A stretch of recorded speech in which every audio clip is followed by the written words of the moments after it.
وہ اللہ کی ایسی مخلوق ہے کہ اللہ ان کو جو حکم دے دے وہ اس کی خلاف ورزی نہیں کرتے۔ اب یہ کہنا کہ ہاروت اور ماروت دو فرشتے تھے، وہ زمین پر آئے، انہوں نے غلطی کی، ان کو سزا دے دی گئی، یا یہ کہنا کہ وہ کچھ لوگ یہ کہتے ہیں کہ وہ لوگوں کو کوئی جادو سکھاتے تھے تو اس بات پہ کچھ ایسا ہوا، خدا نہ خواستہ کچھ یہ کہتے ہیں کہ وہ کسی خاتون میں انوالو ہوئے تو ان کو سزا دی گئی۔ اصل میں ہاروت اور ماروت کا قصہ کیا ہے، وہ کون تھے، یہ کیا ماجرا ہے، یہ کیا ساری اس کی حقیقت ہے؟ اصل میں یہ بات میں عرض کیے دیتا ہوں کہ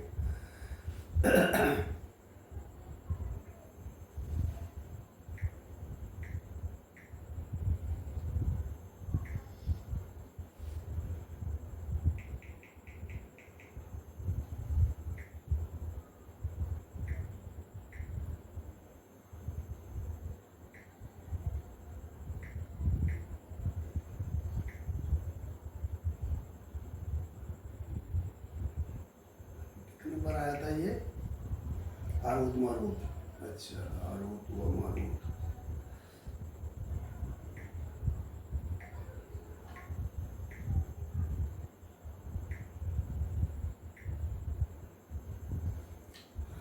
ذرا اس اصل مقام پر دیکھیے، اس سوال کا جواب آپ کو وہاں الفاظ کے اندر مل جائے گا۔ سورہ البقرہ سورہ نمبر 2 آیت نمبر 102 ہے، آیت نمبر 102 ہے۔ یہ آیت شروع ہوتی ہے وَاتَّبَعُوا مَا تَتْلُو الشَّيَاطِينُ عَلَىٰ مُلْكِ سُلَيْمَانَ۔ یہاں سے اگر اس کے لیے تھوڑا سا پیچھے جائیں، اس کے لیے تھوڑا سا پیچھے جائیں تو پھر آپ کو وَلَمَّا جَاءَهُمْ سے یہاں شروع کیجئے، وَلَمَّا جَاءَهُمْ رَسُولٌ مِّنْ عِندِ اللَّهِ مُصَدِّقًا لِمَا مَعَهُمْ نَبَذَ فَرِيقٌ مِّنَ الَّذِينَ أُوتُوا الْكِتَابَ کتاب اللہ وراء ظہورہم کأنہم لا یعلمون۔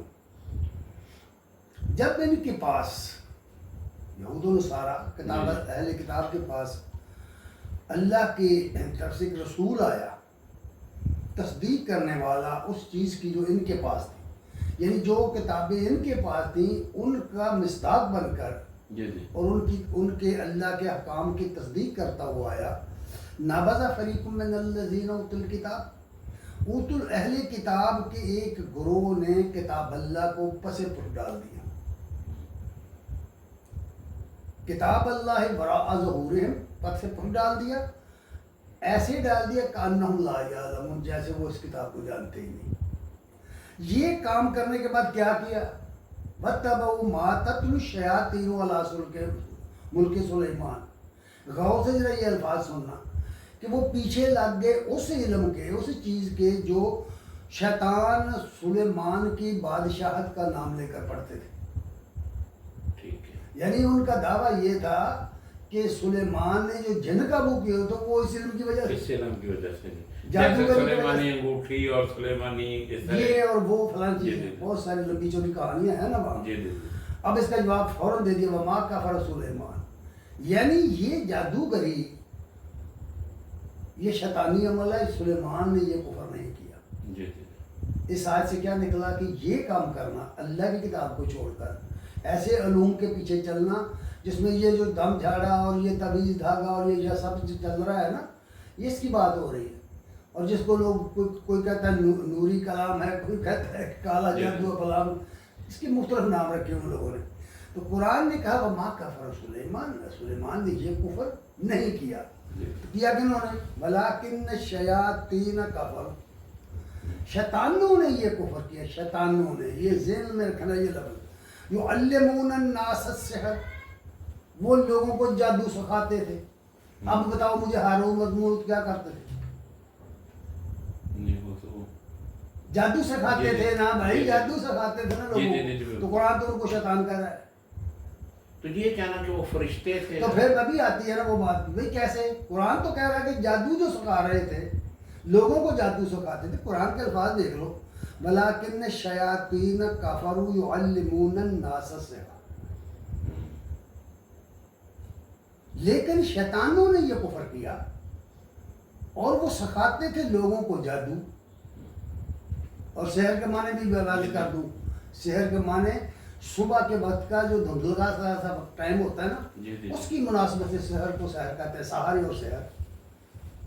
کیونکہ سحر کے اندر بھی دھوکہ ہوتا ہے اور اس دھندلکے کے اندر بھی دھوکہ ہوتا ہے. دیکھنے والا دور سے دیکھتا ہے کہ سوٹی پڑی ہوئی ہے, رسی پڑی ہوئی ہے, سمجھتا ہے شام پڑا ہے. ٹھیک ہے نا. تو اس طرح دھوکہ کھاتا ہے صبح سے, اس لیے اس کا نام رکھا ہے سحر. سحر وہ چیز ہے جو اس کا اصل معنی جادو نہیں. جادو کرنا ہے تو پھر بھی لغات اٹھائے, پھر دو لغات اٹھائیں, وہاں لکھا آپ کو پائیں گے کہ اس کے معنی ہوتا ہے دوسرے کو سامنے والے کو دھوکہ دینا, بے وقوف بنانا, بے وقوف بنانا. اور اس کے 3 طریقے ہیں جادو کرنے کے. ایک تو ہاتھ کی صفائی, ایک منتر جنتر کے ذریعے اگلے کو بے وقوف بنایا جائے, اور ایک دوائیوں کے ذریعے. اس پر باقاعدہ کتابیں لکھی ہیں لوگوں نے جو اس کے ماہر ہیں. تو اس لیے فرمایا. اس کے بعد آگے آئیے جہاں سے غلطی سکھا رہے ہیں لوگ, وَمَا أُنزِلَ عَلَى الْمَلَكَيْنِ بِبَابِلَ. میں حوالہ دے کر یہاں بات کرتا ہوں. علامہ ثناء اللہ امرتسری رحمۃ اللہ علیہ فرماتے ہیں کہ یہ ما نافیہ ہے, جس کا معنی ہے کہ اللہ نے ملک دونوں ان 2 بابل کے اندر جو 2 فرشتے بنائے تھے, یہودیوں نے بنا رکھے تھے جال سازی سے, جن کو کہتے تھے یہ ہاروت ماروت فرشتے ہیں, اللہ نے اس پر کچھ جادو علم نازل کیا. اچھا. وما انزل علی الملکین, اللہ نے دونوں فرشتوں پر کوئی جادو نازل نہیں کیا. بابل ہاروت و ماروت. وما يعلمان من احد حتى يقولا انما نحن فتنہ. اور وہ جب سکھاتے تھے تو ان دونوں کسی شخص کو بھی جادو سکھاتے تھے. پہلی بات میں نے عرض کر دی کہ جادو سکھانا کفر ہے, جادو سکھانے والا کافر ہے. اوپر قرآن نے کہا کہ وہ جادو سکھاتے تھے شیطان تھے, جو یہ قرآن ان کو شیطان کہہ رہا ہے, ہاروت ماروت کو شیطان کہہ رہا ہے. ملکین کے لفظ سے تم نے یہ سمجھا, قرآن میں لکھا ہے کہ عورتوں نے دیکھ کر یوسف علیہ السلام کو کہا تھا کہ یہ تو ملکن کریم, بڑا بزرگ فرشتہ. کیا یوسف علیہ السلام فرشتے تھے؟ نہیں, وہ تو لوگوں نے ایک تمثیلی بات. سوال یہ ہے کہ ایک انسان کی عظمت کو دیکھ کر کہا کہ یہ ملک ہے, تو یہ کہتے ہیں فلاں آدمی فرشتہ سیرت ہے, یعنی فرشتہ گناہ نہیں کرتا, اس لیے وہ اس کو کہتے ہیں, یہ جملے بولتے ہیں لوگ. تو یہاں سے یہ نکال لیا کہ فرشتے تھے. فرشتوں کے بارے میں قرآن برابر ہے کہ وہ تو اللہ کے حکم کی نافرمانی کرتے ہی.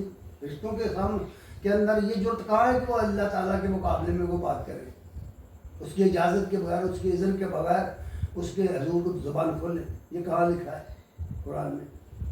اس لیے علامہ صاحب کہتے ہیں کہ یہ ما نافیہ ہے. اس کے معنی یہ نہیں ہے کہ جو کچھ اتارا فرشتوں پر, اس کے معنی ہے کہ فرشتوں پر کچھ نہیں اتارا, یہ اس کے معنی ہے. اور پھر کہا کہ یہ دونوں جو سکھاتے تھے لوگوں کو, تو وہ کہتے تھے حتیٰ, یوں کہہ دیتے تھے حتیٰ انما نحن فتنہ. اب ذرا غور کیجئے, یہ اس زمانے کی بات ہے جب یہودی بابل کے اندر اسیری کا زمانہ گزار رہے تھے, غلامی کا. جب مختلف بابلی ان کو لے گیا تھا, لاکھوں کو قتل کر دیا, لاکھوں کو گرفتار کر کے لے گیا تھا بخت نصر کے دور میں.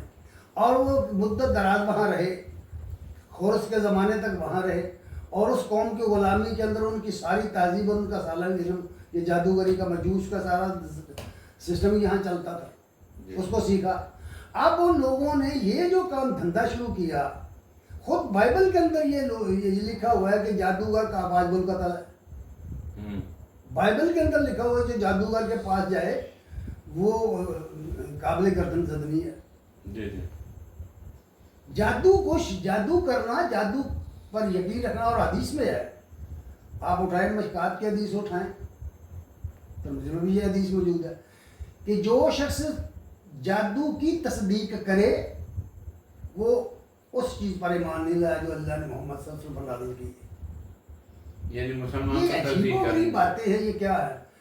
اور پھر قرآن میں صاف لکھا ہے کہ لا یفلح الساحر حیث اتى, جادوگر کامیاب ہو ہی نہیں سکتا جہاں سے بھی حملہ آور ہو.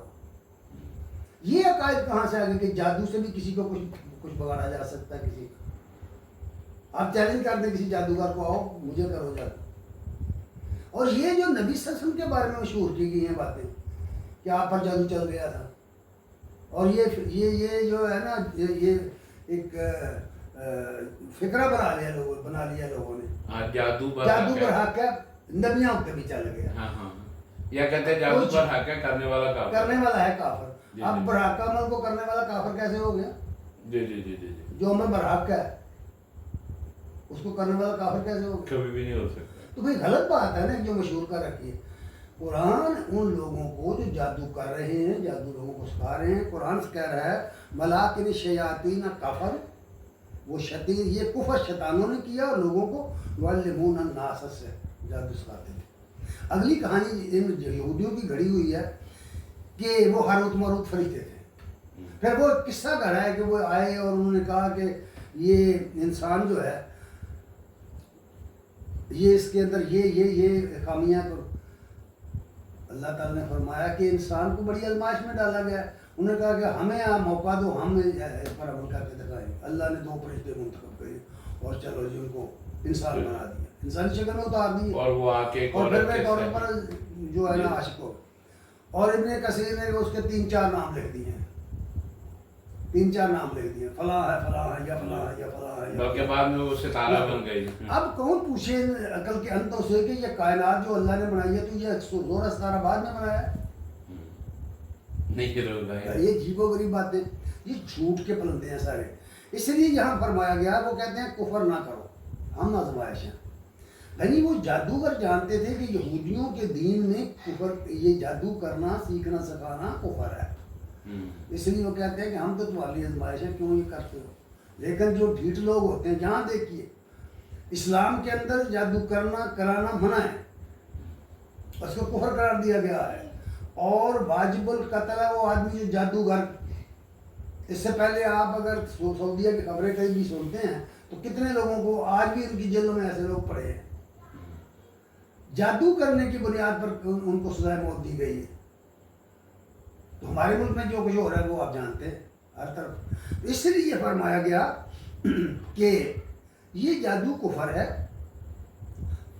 ہم تمہارے لیے آزمائش ہے، فلا تکفر، کفر نہ کرو، کفر نہ کرو. پھر آگے وہ پورا مضمون بیان کر دیا گیا ہے جو ان کے ثقافت کے جو طریقے تھے. یعنی اس کا مطلب ہے ہاروت اور ماروت فرشتے نہیں، فرشتے نہیں ہیں. وہ کہو کہ ان کے جادو کے کو مؤثر ماننے والوں کے بزرگ تھے تو جن کا نام انہوں نے ہاروت اور ماروت رکھا ہے. ہاروت ماروت نام کے فرشتوں کی صاحب میں کوئی نہیں ہے. جتنی یہ کہانی ہے سب جھوٹ کی کہانی ہے. اور بالکل اس کی صحیح تفسیر کی ہے علامہ ثناء اللہ مرسری. یہ ماں نافیہ ہے بھائی، ماں مسئولہ نہیں ہے. یہ اس کا مطلب یہ. اچھا پھر ایک اور بات، لوگ کہتے ہیں کہ جادو کا اثر تو ہو جاتا ہے، یہ یقیناً ہو جاتا ہے، ان لوگوں پر ہو جاتا ہے جو اس کو مانتے ہیں. ٹھاکر پیر پروڑا ماندیا ہمارے مثل مشہور ہے، یہ آپ سنیے آپ نے. جو نہیں مانتا اسے کچھ نہیں کرتا.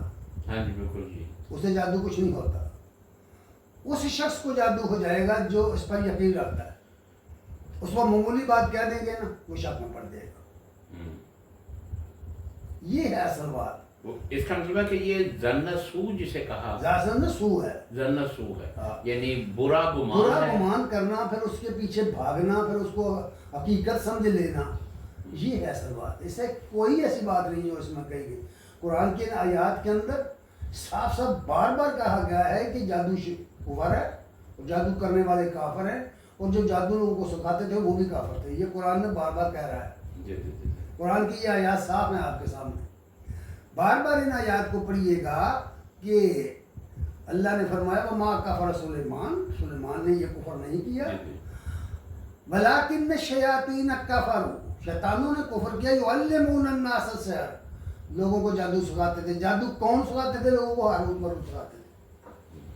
تو فرشتے یہ کہاں سے آ گئے؟ اللہ کے فرشتے جو ہے جو اس کی مخلوق وہ تو پاک ہیں. ان کو تو اللہ تعالیٰ نے بزرگ کہا ہے، مکرم کہا ہے، عزت والے کہا ہے. وہ اللہ کے حضور زبان نہیں کھولتے. یہ کہانی جتنی بنائی ہے اس کی زیادہ تفصیلات اسرائیلیات میں ہیں، اور ابن کثیر نے بڑی لمبی چوڑی کہانیاں لے کر آخر میں لکھ دیا کہ یہ اسرائیلیات ہے. جھوٹ کا بلندہ لکھنے کی ضرورت کیا ہے؟ یہ ہے اصل بات، حقیقت میں اس کی کوئی تعلق نہیں، کیوں؟ چونکہ لوگ توہم پرست ہو گئے ہیں، بات بات پر توہم پرستی کا شکار ہوتے ہیں، تمیز گنڈا کرتے ہیں. دیکھتے نہیں آپ ہمارے ملک کے اندر کیا ہو رہا ہے؟ مختلف درگاہیں بنی ہوئی ہیں، کس طرح لوگوں کو لوٹا جا رہا ہے، لوگ مانتے ہی نہیں. دن رات آپ دیکھیں کئی مرتبہ ایسا ہوا ہے کہ پولیس نے چھاپے مارے ہیں، پکڑے لوگوں کو، ان بے ایمان لوگوں کو جو لوگوں کو لوٹتے ہیں، اور لوگ اتنے دیوانے پاگل ہیں کہ وہ پھر نہیں باز آتے ان کے پاس جانے سے. یہ اصل حقیقت ہے کہ جادو کی کوئی حقیقت نہیں ہے، اور جو نبی صلی اللہ علیہ وسلم کے بارے میں مشہور کر دیا گیا ہے کہ آپ پر جادو چلا ہے، ایک بھی روایت صحیح نہیں ہے ان میں سے، ایک روایت بھی صحیح نہیں بلکہ ہے. سورہ فرقان میں تو غالباً اس کی بڑی نہیں، قرآن میں شدت دو سے جگہ، سورہ تردید تھی. فرقان میں بھی، سورہ بنی اسرائیل میں 2 جگہ یہ آیت آئی کہ ظالم ہیں وہ لوگ جو کہتے ہیں کہ نبی مسحور ہے، نبی پر جادو چل گیا، وہ لوگ ظالم ہیں. اور میں نے دیکھا ہے کہ کتنے جو جادو کے قائل مفسر ہیں وہ اس کی تعمیلیں کر کر آ کے جان چھڑاتے ہیں وہاں سے. یہ ہے اصل حقیقت، اس کی کوئی حقیقت نہیں ہے. جزاک اللہ جی. دیکھیں ناظرین، کس طرح اسرائیلیات، قصے، کہانیاں لوگوں نے ان کو کتنا مقام دے دیا ہے، اور قرآن جو ہے وہ کتنی خوبصورت کتاب، کتنی مدلل کتاب ہے، اور اس کے پیرالل یہ ساری چیزیں پیدا کر دی گئی. ہماری کوشش ہے کہ ناظرین تک جتنی حد تک بھی ممکن ہو قرآن کی صحیح تفسیر، صحیح معنی تک پہنچا دی جائے. ناظرین، پروگرام کا وقت ختم ہوا. اگلے پروگرام میں انشاءاللہ ملاقات ہوتی ہے اسی طرح کے سوالات کے ساتھ. کمنٹس باکس میں اپنی رائے کا اظہار کیجیے گا. اپنے میزبان کو اجازت دیجیے. السلام علیکم ورحمۃ اللہ وبرکاتہ.